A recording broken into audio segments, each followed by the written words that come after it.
Selamat bertemu kembali dengan saya, Dharma Laksana, Ketua Umum Perkumpulan Wartawan Gereja Indonesia atau yang biasa dikenal dengan PWGI. Hari ini saya mau membahas tentang perspektif teologis pewartaan gereja melalui media.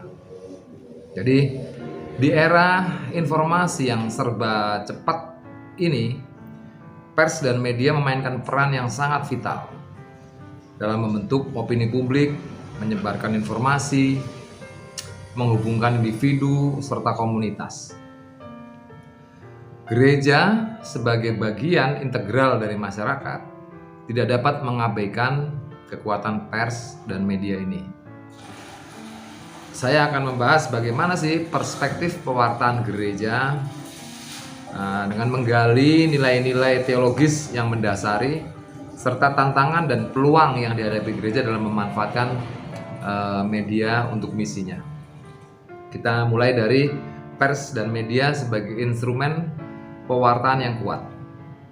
Secara umum, pers dan media memiliki fungsi utama sebagai penyampai informasi. Mereka bertugas untuk menginformasikan masyarakat tentang berbagai peristiwa, isu, dan perkembangan yang terjadi di sekitar mereka. Lebih dari sekedar menyampaikan fakta, media juga berperan dalam membentuk wacana publik, mengedukasi, mengkritisi, dan bahkan menghibur. Jadi, dalam konteks gereja, pers dan media dapat dipandang sebagai instrumen pewartaan yang sangat kuat. Sejak awal sejarahnya, gereja telah menggunakan berbagai bentuk komunikasi untuk menyebarkan Injil dan ajaran Kristiani. Mulai dari tradisi lisan, naskah, tulisan tangan, hingga cetakan, kemudian televisi, kan? Kemudian gereja selalu beradaptasi dengan perkembangan media untuk menjangkau lebih banyak orang. Nah, di era modern ini, media massa seperti surat kabar, majalah, info, radio, televisi, dan terutama media digital menawarkan potensi yang luar biasa untuk memperluas jangkauan pewartaannya. Nah, bagaimana perspektif teologis pewartaan gereja melalui media? Kita akan melihat didasarkan pada beberapa nilai teologis inti, yaitu 1. Veritas atau kebenaran. Dalam tradisi Kristiani, kebenaran adalah nilai fundamental. Yesus sendiri menyatakan, "Akulah jalan dan kebenaran dan hidup." Dari Yohanes 14 ayat 6. Oleh karena itu, pewartaan gereja melalui media harus selalu berpegang pada prinsip kebenaran. Informasi yang disampaikan harus akurat, faktual, dan dapat dipertanggungjawabkan. Media gereja memiliki tanggung jawab moral untuk melawan disinformasi, hoax, berita palsu yang merusak integritas komunikasi publik dan polarisasi keagamaan. Dasar teologis yang kedua adalah karitas. Karitas atau kasih. Jadi pewartaan gereja juga harus dijiwai oleh kasih. Media gereja tidak hanya sekedar menyampaikan informasi, tetapi juga harus melakukannya dengan semangat kasih, kepedulian, dan empati. Pemberitaan itu harus membangun, menginspirasi, dan membawa harapan, serta pertobatan. Di media gereja harus menghindari ujaran kebencian, fitnah, dan segala bentuk komunikasi yang merendahkan martabat manusia. Dasar teologis yang ketiga adalah Justisia. Justisia itu keadilan. Jadi, gereja terpanggil untuk memperjuangkan keadilan dan kebenaran bagi semua orang, terutama bagi mereka yang tertindas dan terpinggirkan. Media gereja dapat menjadi suara bagi mereka yang tidak didengar suaranya, mengangkat isu-isu ketidakadilan, mendorong perubahan sosial yang positif. Pewartaan gereja harus berani mengkritisi ketidakadilan, dan pelanggaran hak asasi manusia, serta mempromosikan nilai-nilai keadilan sosial.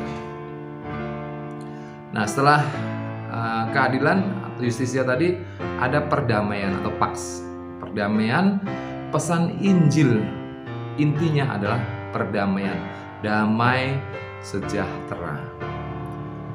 Media gereja harus berperan dalam membangun perdamaian, rekonsiliasi, dan harmoni di dalam masyarakat. Pewartaan gereja harus menghindari provokasi, polarisasi, memecah belah, dan segala bentuk komunikasi yang memicu konflik. Sebaliknya, media gereja harus mempromosikan dialog, toleransi, dan kerjasama antar kelompok, agama, dan masyarakat. Yang keempat, dasar teologisnya adalah testimonium atau kesaksian. Pada akhirnya, tujuan utama pewartaan gereja melalui media adalah memberikan kesaksian tentang iman Kristiani. Media gereja adalah sarana untuk membagikan pengalaman iman, nilai-nilai Injil, dan ajaran Kristiani kepada dunia, atau dalam menghadirkan tanda-tanda kerajaan Allah di dunia. Sehingga kami, Perkumpulan Wartawan Gereja Indonesia, memiliki tagline atau moto adalah bagaimana membangun kerajaan Allah di era digital ini dengan jurnalisme. Karena pewartaan gereja harus menginspire, harus menginspirasi orang untuk mengenal Kristus, mengikuti ajarannya, dan hidup sebagai murid-muridnya di tengah dunia. Kemudian apa yang menjadi tantangan dan peluang ya bagi gereja di era digital ini? Era digital menghadirkan tantangan dan peluang baru bagi pewartaan gereja melalui media. Tantangannya yaitu satu, misalnya banjir informasi dan disinformasi. Ruang digital dipenuhi dengan informasi yang melimpah, namun tidak semuanya informasi benar dan bermanfaat. Media gereja harus berjuang untuk menonjol di tengah kebisingan informasi dan melawan penyebaran disinformasi. Yang kedua, sekularisasi dan pluralisme nilai. Jadi media sekuler seringkali didominasi oleh nilai-nilai sekuler dan pandangan dunia yang berbeda dengan nilai-nilai Kristiani. Media gereja perlu mempertahankan identitas dan nilai-nilainya di tengah arus sekularisasi dan pluralisme nilai. Yang ketiga, adanya kompetisi perhatian. Jadi media gereja ini harus bersaing dengan berbagai bentuk media hiburan dan informasi lainnya untuk mendapatkan perhatian audiens. Sehingga diperlukan kreativitas dan inovasi dalam penyampaian pesan, menjadi kunci untuk menarik perhatian dan mempertahankan audiens. Media gereja juga tentang untuk etika digital dan tanggung jawabnya. Media gereja harus beroperasi dengan etika digital yang tinggi dan bertanggung jawab dalam penggunaan media sosial dan platform digital lainnya. Hal ini termasuk menghormati privasi, menghindari hate speech, ujaran kebencian, dan menjaga kualitas konten. Nah, bagaimana peluangnya? Peluangnya sangat bagus karena di era digital ini jangkauan global. Jadi media digital sekarang ini memungkinkan gereja untuk menjangkau audiens global tanpa batasan geografis. Pewartaan gereja dapat menembus batas negara dan budaya, menjangkau orang-orang di seluruh dunia dengan sangat cepat. Yang kedua, peluang di era digital ini ada interaktivitas dan partisipasi. Jadi media digital memungkinkan interaksi dua arah dan partisipasi aktif dari audiens. Sehingga media gereja dapat membangun komunitas online, memfasilitasi dialog, dan melibatkan audiens dalam pewartaan. Ketiga, peluangnya yaitu format konten yang beragam.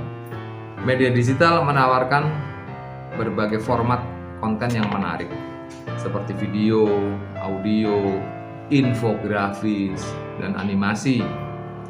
Media gereja dapat memanfaatkan format-format ini untuk menyampaikan pesan-pesan dengan cara yang lebih kreatif dan menarik. Nah, kemudian yang keempat ya, ini tidak kalah pentingnya, dengan media digital biayanya lebih terjangkau dibandingkan dengan media tradisional. Media digital seringkali lebih terjangkau dan mudah diakses.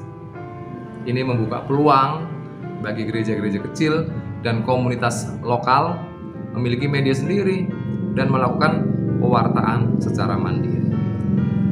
Demikian mungkin yang bisa saya sharingkan untuk pertemuan kali ini, membahas tentang perspektif teologis pewartaan gereja melalui media. Jadi pers dan media dalam perspektif pewartaan gereja menjadi penting untuk kita menjadi prioritas perhatian. Semoga apa yang saya sampaikan boleh bermanfaat dan menjadi berkat bagi sesama. Terima kasih, Tuhan memberkati.